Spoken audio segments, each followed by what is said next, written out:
تہجد فرض نمازوں کے بعد سب سے افضل نماز ہے، اور ناظرین یہ خاص دعاؤں کی قبولیت کا وقت ہے۔ اللہ اکبر، تہجد پڑھ کے جو دعا مانگنے کا مزہ آتا ہے، اور اللہ کرے ہم ایسی دعائیں مانگنے والے بن جائیں کہ میں جانوں میرا رب جانے۔ اللہ اکیلے میں جا نماز بچھائیں، رات کا پہر ہو، ہاتھ اٹھیں اور آنسو بہیں، یقین کریں یہ وہ وقت ہے آپ جو مانگیں گے عطا کیا جائے۔ اللہ، اور نبی پاک بھی رات کو اٹھ کر دعائیں مانگتے گر گڑا۔ اگر آپ بھی چاہتے نا آپ کی دعائیں قبول ہوں، کئی لوگ کہتے ہیں، ملتے بھی ہیں، حضرت دعا قبول نہیں ہوتی، کعبے کے سامنے بھی دعا کی ہم نے، مدینے میں بھی دعا کی، فلاں جگہ بھی دعا کرائی، دعا قبول نہیں ہوتی۔ چیک کیجئے روزی حلال ہے یا حرام ہے۔ میں آج آپ کو ایک ایسی روایت سنانے جا رہا ہوں کہ جب بھی پڑھتے ہیں نا یا اس کو سنتے ہیں، کہتے ہیں نا وہ رونگٹے کھڑے ہو جاتے ہیں۔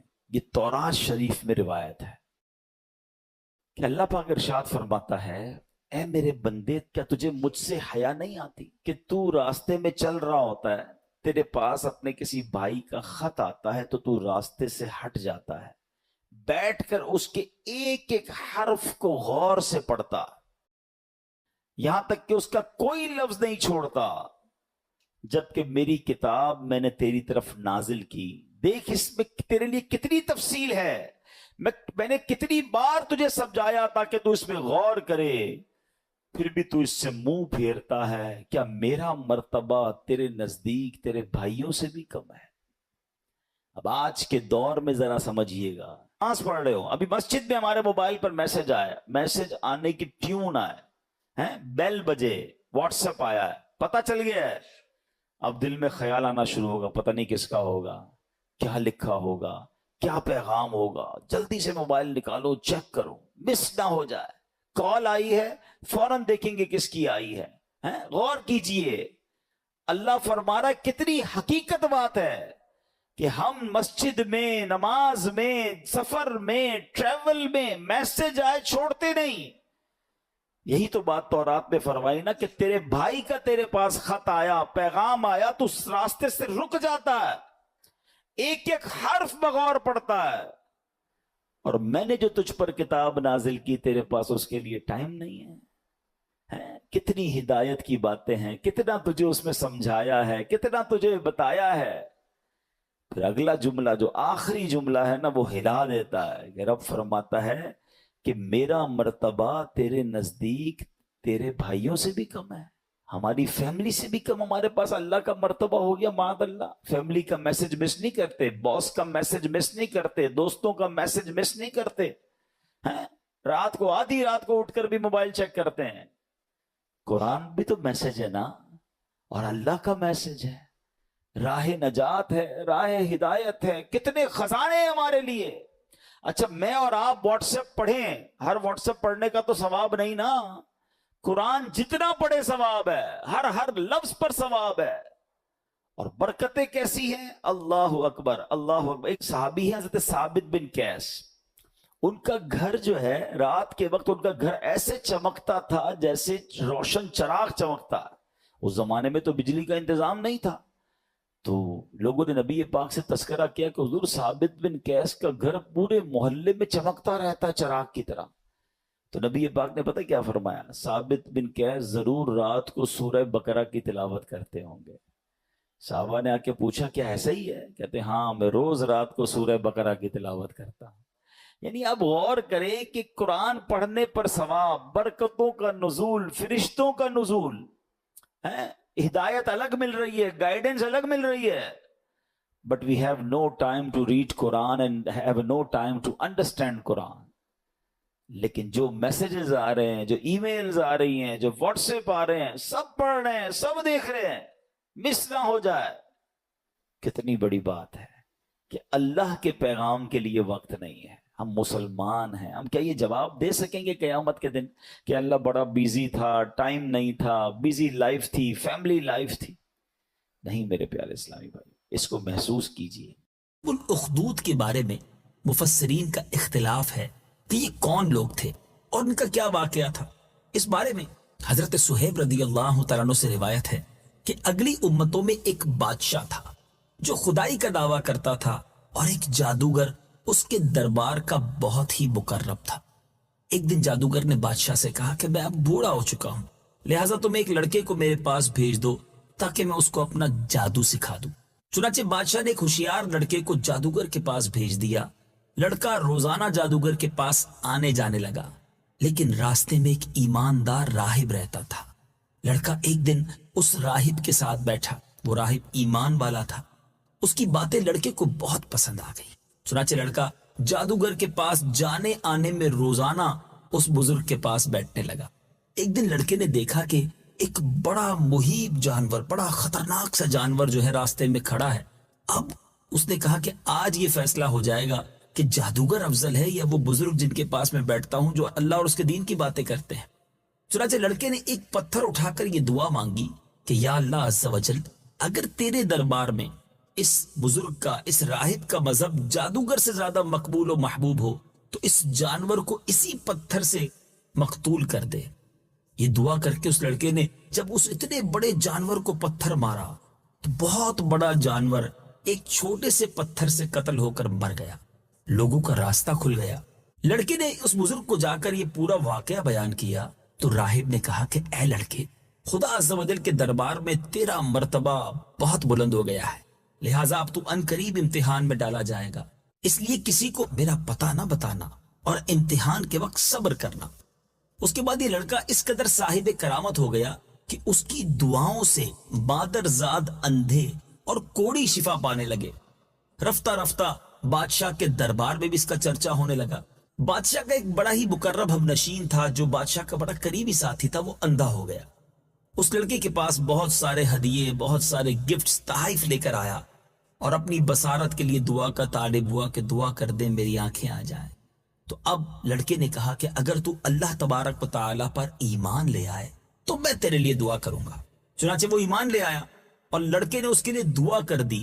فوراً ہی وہ آنکھ والا ہو گیا اور بادشاہ کے دربار میں گیا تو بادشاہ نے پوچھا کہ تمہاری آنکھوں میں بصارت کیسے آ گئی، آنکھیں کیسے آ گئی؟ تو اس کے بڑے قریبی ساتھی نے کہا کہ میرے رب نے مجھے بصارت عطا فرمائی ہے۔ بادشاہ غضبناک ہو گیا اور کہنے لگا کہ میرے سوا بھی کوئی تیرا رب ہے؟ تو اس نے کہا ہاں، اللہ تعالیٰ میرا اور تیرا دونوں کا رب ہے۔ تو اب بادشاہ نے اس کو پکڑ لیا، اس کو طرح طرح کی سزائیں دے کر پوچھا کہ یہ باتیں تجھے کس نے بتائی ہیں؟ تو اب اس نے لڑکے کا نام بتا دیا۔ پھر بادشاہ نے اس نوجوان کو قید کر کے اس قدر مارا پیٹا کہ اس نے راہب کا نام بتا دیا، اس بزرگ کا نام بتا دیا۔ بادشاہ نے راہب کو گرفتار کیا اور اس کو کہا کہ اپنا عقیدہ چھوڑ دو۔ اس بزرگ نے، اس راہب نے صاف صاف کہہ دیا کہ میں اپنے عقیدے پر آخری دم تک قائم رہوں گا، ایمان سے منہ نہیں موڑوں گا۔ یہ سن کر بادشاہ آگ بگولا ہو گیا، بڑا غصے میں آیا۔ اس نے راہب کے سر پر آرا چلوا کر 2 ٹکڑے کر دیے، یعنی اس کو یوں سمجھیے بلیڈ کے ذریعے 2 ٹکڑے کر دیا گیا۔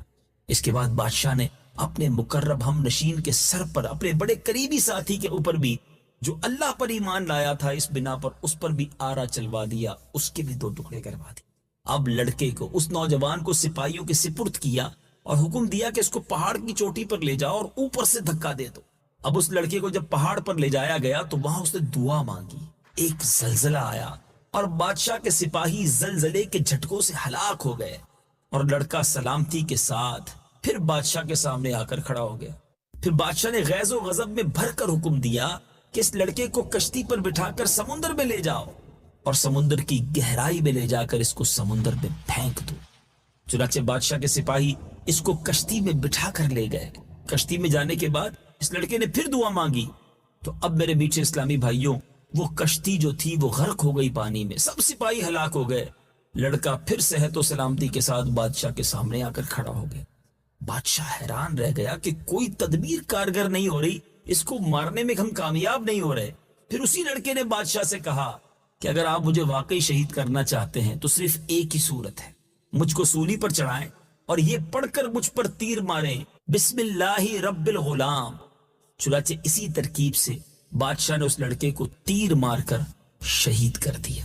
کہتے ہیں نا، اللہ والوں کی موت بھی نرالی ہوتی ہے۔ یہ منظر دیکھ کر ہزاروں کے مجمع نے بلند آواز سے یہ اعلان کرنا شروع کر دیا کہ ہم اس لڑکے کے رب پر ایمان لائے۔ ایک طرف تو ایمان لانے پر شہید کیا جا رہا ہے، آروں سے چیرا جا رہا ہے، مگر اس موت کو دیکھ کر، اس شان کو دیکھ کر اب ہزاروں کا مجمع رب پر ایمان لے آیا۔ اب بادشاہ غصے میں بوکھرا گیا، اس نے ایک بہت بڑا گڑھا کھدوایا اور اس میں آگ جلوائی۔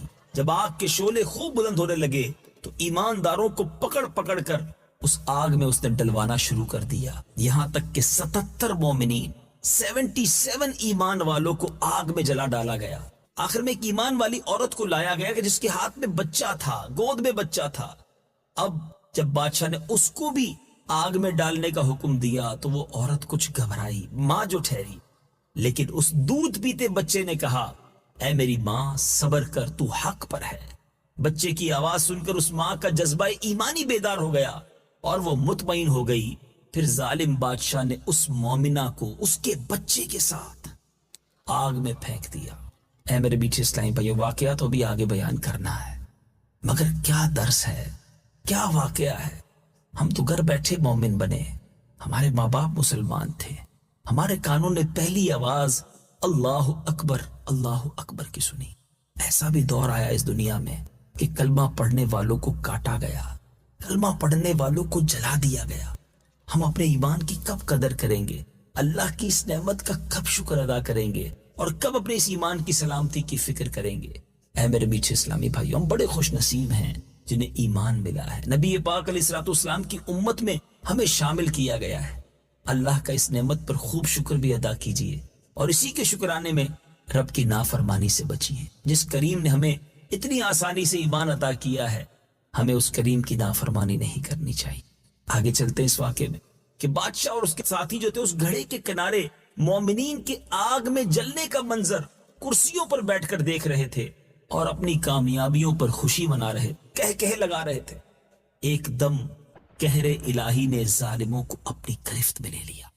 وہ اس طرح کہ خندق کے آگ کے شعلے اس قدر بھڑک کر بلند ہوئے کہ بادشاہ اور اس کے ساتھیوں کو بھی آگ کی لپیٹ میں لے لیا اور سب کے سب لمحہ بھر میں جل کر راکھ ہو گئے، اور باقی تمام دوسرے مومنین کو اللہ تعالیٰ نے ان کفار اور ظالموں کے شرور سے بچا لیا۔ میٹھے میٹھے اسلامی بھائیوں، اس واقعے سے کیا سبق ملا؟ عموماً خدا کی طرف سے امتحان ہوا کرتا ہے اور بوقت امتحان مومنین کو بلاؤں اور مصیبتوں پر صابر و شاکر رہنا ہی ان کے امتحان کی کامیابی ہوتا ہے۔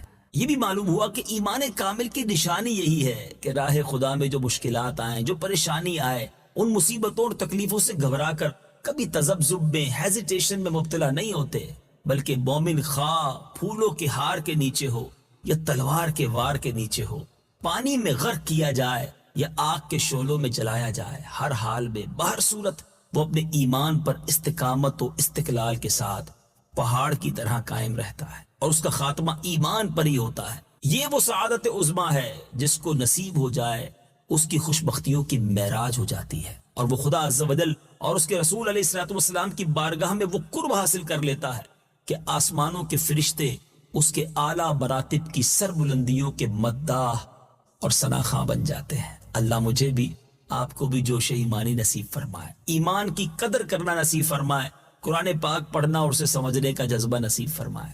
حضرت آدم کے ہر بار یعنی بی بی حوا رضی اللہ تعالیٰ عنہ کے جب پریگننسی ہوتی تھی، حمل ہوتا تھا، تو ایک لڑکا پیدا ہوتا، ایک لڑکی پیدا ہوتی۔ اللہ کی شان دیکھیں، اللہ نے اس نسل انسانی کو کس اپنے حکمت بھرے انداز میں چلایا کہ ہر حمل میں ایک لڑکا پیدا ہوتا، ایک لڑکی پیدا ہوتی، اور جب اگلے حمل میں ایک اور لڑکا لڑکی پیدا ہوتی تو ان کا آپس میں نکاح ہو سکتا تھا۔ یعنی مثال کے طور پہ ایک باری میں جو لڑکا اور لڑکی پیدا ہوتے وہ بھائی بہن کہلاتے تھے، مگر اگلی باری میں جو لڑکا لڑکی پیدا ہوتے وہ ان کے بھائی بہن نہیں، اس حوالے سے نہیں ہوتے تھے کیونکہ ان کا نکاح جائز تھا، اور یہ اس زمانے کی شریعت میں جائز تھا، اور اس لیے ضروری تھا کہ اسی سے نسل انسانی نے آگے بڑھنا تھا۔ اب اللہ کی شان دیکھیں کہ حضرت آدم علیہ السلام کے جو دو بیٹے تھے، قابیل اور حابیل۔ پہلے قابیل پیدا ہوتا ہے۔ اچھا، قابیل کے ساتھ معاملہ یہ تھا کہ اس کے ساتھ جو لڑکی پیدا ہوئی اس کا نام جو تھا وہ اکلیمہ تھا، وہ بڑی خوبصورت تھی۔ حابیل کے ساتھ جو لڑکی پیدا ہوئی اس کا نام لیوزا تھا۔ اب جب دونوں بڑے ہو گئے تو اسی شریعت کے قانون کے مطابق حضرت آدم علیہ السلام نے قابیل سے کہا کہ تمہارا نکاح لیوزا سے ہوگا، اور حابیل کو کہا کہ تمہارا نکاح اکلیمہ سے ہوگا۔ قابیل کہتا ہے نہیں، میرا نکاح تو اکلیما سے ہونا چاہیے۔ حضرت آدم نے سمجھایا وہ تمہارے ساتھ پیدا ہوئی ہے، وہ تمہاری بہن ہے، تمہارا اس سے نکاح نہیں ہو سکتا۔ وہ کہتا ہے نہیں، یہ تو آپ کا بنایا ہوا اصول ہے نا، میں نے نکاح کرنا ہے تو اکلیما سے ہی کرنا ہے۔ اب حضرت آدم علیہ نبینا علیہ السلام نے کہا اچھا ٹھیک ہے، ایسا کرو کہ تم دونوں بھائی اپنی اپنی قربانیاں پیش کرو، اللہ کی بارگاہ میں قربانی پیش کرتے ہیں، جس کی قربانی قبول ہو جائے گی ہم سمجھیں گے کہ اس کی بات مان لی گئی۔ اب کیا ہوا، اس زمانے میں صدقہ یا جو بھی پیش کیا جاتا تھا صدقہ، وہ قبول کیسے ہوتا تھا، قربانی کیسے قبول ہوتی تھی کہ آسمان سے آگ آتی تھی اور اس صدقے کو اس کو آگ لے کر چلی جاتی تھی۔ سرکار دو عالم علیہ السلام کی امت پر ایک اور مہربانی پتہ ہے کیا کی ہے؟ بہت ساری مہربانیوں میں ایک مہربانی یہ ہے کہ ہمارا صدقہ، ہماری قربانی ہم خود بھی استعمال کرتے ہیں، ہم آپس میں غریبوں میں بانٹ دیتے ہیں۔ ہماری قربانی کو آگ نہیں کھاتی، ورنہ پہلے جو بھی چیز پیش کی جاتی تھی وہ آگ لے جاتی تھی۔ سمجھ رہے بات کو؟ ہم آج کل کیا کرتے ہیں، صدقہ غریبوں میں بانٹ دیتے ہیں، رشتہ داروں میں بانٹ دیتے ہیں، قربانی کرتے ہیں، خود بھی کھاتے ہیں، دوسرے لوگ بھی کھاتے ہیں۔ ایسا نہیں تھا پہلے، یہ بھی اس امت پر مہربانی کی گئی ہے۔ تو بہرحال اب کیا ہوا کہ دونوں نے اپنی اپنی قربانی پیش کی۔ قابیل کھیتی باڑی کرتا تھا اور حابیل جو تھے وہ بکریاں چراتے تھے۔ تو قابیل اناج کا ایک ڈھیر اس نے رکھ دیا پہاڑ کے اوپر، اور حابیل نے ایک بکری جو تھی وہ رکھ دی۔ اب ایسا ہی ہوا کہ آگ آئی اور آگ آ کر بکری کو جو ہے وہ لے گئی اور قابیل کے گندم کو چھوڑ دیا گیا۔ اس کا مطلب یہ ہوا کہ حابیل کی قربانی قبول ہو گئی، اور حضرت آدم نے یہی فرمایا کہ اب اکلیما کا حقدار یہ ہے۔ اب یہ فیصلہ تو آپ نے سنا دیا، مگر اب قابیل جو بھائی تھا اس کے دل میں اپنے بھائی کے لیے حسد پیدا ہو گیا کہ یہ وہ لڑکی ہے جس سے مجھے شادی کرنی تھی، اس کو مل گئی، اور بالآخر اس حسد کی بنا پر قابیل نے حابیل کو قتل کر دیا۔ اس دنیا میں سب سے پہلا اگر قتل ہوا ہے تو وہ بھائی نے اپنے بھائی کا کیا ہے، اور وجہ کیا بنی؟ حسد وجہ بنی۔ حسد کیوں ہوا؟ ایک عورت کی وجہ سے ہوا۔ اس سب باتوں کو سمجھنا ہے۔ ایک بندہ جو ہے مردود ہو گیا تکبر کی وجہ سے، حسد کی وجہ سے۔ دوسرا بھائی نے بھائی کو قتل کیا حسد کی وجہ سے اور عورت کی وجہ سے۔ سمجھنی یہ باتیں کہ یہ کتنے پرانے گناہ ہیں، یہ کتنے بڑے فتنے ہیں جو آج بھی مسلمانوں کے دلوں میں بس رہے ہیں، اور مسلمانوں کو اس کی پرواہ نہیں ہے۔ حدیث پاک کا مضمون ملتا ہے کہ جب تک دنیا میں کوئی بھی قتل ناحق کیا جائے گا، اس کا گناہ جو ہے قتل کرنے والے کو تو ملے گا ہی، قابیل کو بھی ملے گا، کیونکہ اس نے یہ طریقہ ایجاد کیا۔ ایک اور بات سیکھنے کو ملی کہ جو گناہ کا طریقہ ایجاد کرتا ہے، گناہ پر لوگوں کو لگا دیتا ہے، لوگوں کو کوئی ایسا راستہ بتاتا ہے جس سے بندہ گناہ کرے، گناہ کرنے والے کو تو وہ گناہ ملتا ہے جس نے یہ راستہ بتایا، جس نے لوگوں کو لگایا، یہ گناہ جاریہ اس کے لیے بھی ہوتا۔ تو اب کیا ہوا، قابیل نے حابیل کو قتل تو کر دیا، مگر جس کو پتا نہیں تھا لاش کو کرنا کیا ہے، اس وقت تک تو مرا ہی نہیں تھا نا۔ اب تو ہمیں پتا ہے کہ مرنے کے بعد دفنایا جاتا ہے، اس وقت تک تو دنیا میں کوئی مرا ہی نہیں تھا۔ اب اس نے کیا کیا، اپنے بھائی کی لاش کاندھے پر اٹھا کر کئی دنوں تک گھومتا رہا، کروں کیا اس لاش کا۔ تو پھر اللہ کی شان دیکھیں، قرآن پاک میں یہ واقعہ موجود ہے کہ اللہ کریم نے دو کوے بھیجے، ان کی آپس میں لڑائی ہوئی، اور ایک کوے نے دوسرے کوے کو مار دیا۔ جب وہ مر گیا تو پنجے سے زمین کھود کر اس کوے نے دوسرے کوے کو زمین میں دبا دیا۔ تو قابیل کو پتا چلا کہ اچھا لاش کو دفنایا جاتا ہے۔ اب اس نے اپنے بھائی کو دفنایا، مگر اس کے چہرے کا نور چھن گیا، وہ بڑی عجیب و غریب آفت میں مبتلا ہوا، اور آخرکار وہ بھی دنیا سے چلا گیا۔ حضرت حبیب بن زید رضی اللہ تعالیٰ عنہ، آپ کے والد زید بن عاصم رضی اللہ تعالیٰ عنہ ان 70 بابرکت آدمیوں میں شامل تھے جنہیں بیعت عقبہ ثانیہ کا شرف و اعزاز حاصل ہے۔ سبحان اللہ، آپ نے ہجرت مدینہ کے بعد جوار رسول صلی اللہ علیہ وسلم اس طرح زندگی گزاری کہ کسی غزوے میں شرکت اور کسی فرض کی ادائیگی سے کبھی آپ پیچھے نہ رہے۔ ایک دور ایسا بھی آیا کہ آپ نے جنوبی جزیرہ عرب میں 2 سر پھرے جھوٹوں کو دیکھا جو نبوت کا دعویٰ کرتے تھے اور لوگوں کو گمراہی کی طرف لے جا رہے تھے. ان میں ایک صنعاء میں نمودار ہوا جس کا نام اسود بن کعب انسا تھا، اور دوسرا یمامہ میں منظر عام پر آیا، اس کا نام مسیلمہ کذاب تھا. ان دونوں کذابوں نے اپنے اپنے قبیلے میں لوگوں کو ان مومنین کے خلاف اکسانا اور بھڑکانا شروع کر دیا جنہوں نے اللہ اور رسول عز و جل و صلی اللہ علیہ وسلم کی دعوت پر لبیک کہا تھا. انہوں نے لوگوں کو یہ کہہ کر ورگلانا شروع کیا کہ وہ ان علاقوں میں معاذ اللہ سرکار دو عالم علیہ السلام کے نمائندے ہیں، بلکہ ان سے بھی آگے بڑھ گئے ہیں اور خود نبوت کے جھوٹے دعوے دار بن گئے اور لوگوں کو گمراہ کرنے لگے. اچانک ایک روز مسیلمہ کی طرف بھیجا ہوا ایک نمائندہ نبی پاک علیہ السلام کے پاس آیا جو مسیلمہ کا ایک خط لے کر آیا تھا، اور اس نے اس طرح خط میں مخاطب کیا: مسیلمہ رسول اللہ کی طرف سے محمد رسول اللہ صلی اللہ علیہ وسلم کی طرف تم پر سلامتی ہو. اما بعد، سن لے کہ میں اس معاملے میں تمہارا شراکت دار ہوں. آدھی زمین ہماری ہوگی اور آدھی قریش کی، مگر قریش ایک ایسی قوم ہے جو ظلم کرتی ہے. اس طرح جارحانہ اور بدتمیزی والے انداز میں گستاخانہ خط لکھا اس نے. اللہ اکبر. رسول اللہ صلی اللہ علیہ وسلم نے اس کا جواب کس طرح دیا؟ کیا پیارا انداز ہے. بسم اللہ الرحمن الرحیم. محمد رسول اللہ صلی اللہ علیہ وسلم کی طرف سے مسیلمہ کذاب کی طرف. کذاب کہتے ہیں بہت زیادہ جھوٹ بولنے والے کی طرف. اسلام اسی شخص کے لیے ہے جو ہدایت کی پیروی اختیار کر لے. اما بعد، سن لو کہ زمین تو اللہ تعالیٰ کی ہے، وہ اپنے بندوں میں جسے چاہتا ہے اس کا وارث بنا دیتا ہے، لیکن اچھا انجام ڈر جانے والوں کا ہی ہوگا. اللہ اکبر. نبی پاک علیہ السلام کے یہ الفاظ سپیدہ سحر کی طرح، یعنی صبح کی روشنی کی طرح نمودار ہوئے اور بنو حنیفہ کے کذاب کو رسوا کر کے چھوڑ گئے. جو وہ تو نبوت کو بادشاہ سمجھ رہا تھا کہ آدھی آدھی رعایا کا مطالبہ کرے، اور نبی پاک علیہ السلام نے کیا خوبصورت جواب دیا کہ زمین تو ساری اللہ کی ہے. بادشاہت اور نبوت، یعنی ایسا تو نہیں کہ جو نبی بنے گا وہ بادشاہ بھی بنے گا اور اس کی جناب کوئی اس کی ٹیریٹری ہوگی. پیارے آقا علیہ السلام تو اللہ کی رضا کے لیے کام کر رہے تھے. اب جب اس تک یہ پیغام پہنچا تو اس کے منہ کی سیاہی بڑھ گئی، اس کی گمراہی میں اور اضافہ ہو گیا. اس سے پہلے ہونا تو یہ چاہیے تھا وہ توبہ کر لیتا، اس کی گمراہی میں اور اضافہ ہوا، لوگوں کو مزید گمراہ کرنے لگا. اللہ اکبر. اب اس نے مومنوں کو دی جانے والی سزاؤں میں بھی اضافہ کیا. جو ایمان لاتا تھا، نبی پاک کو تو نبی مانتا تھا، اسے معاذ اللہ رسول نہیں مانتا تھا یا نبی نہیں مانتا تھا، وہ سزا دیتا تھا. نبی پاک علیہ السلام نے اب جب صورتحال کو دیکھا تو ایک خط لکھنے کا فیصلہ کیا اور اس کی حماقتوں سے اسے منع کرنا چاہتے تھے. اب ایک ایسے شخص کی ضرورت تھی جو یہ خط لے کر جائے، اور یہ بھی تھا کہ جو لے کر جائے گا ہو سکتا ہے اس پر سختیاں بھی ہوں.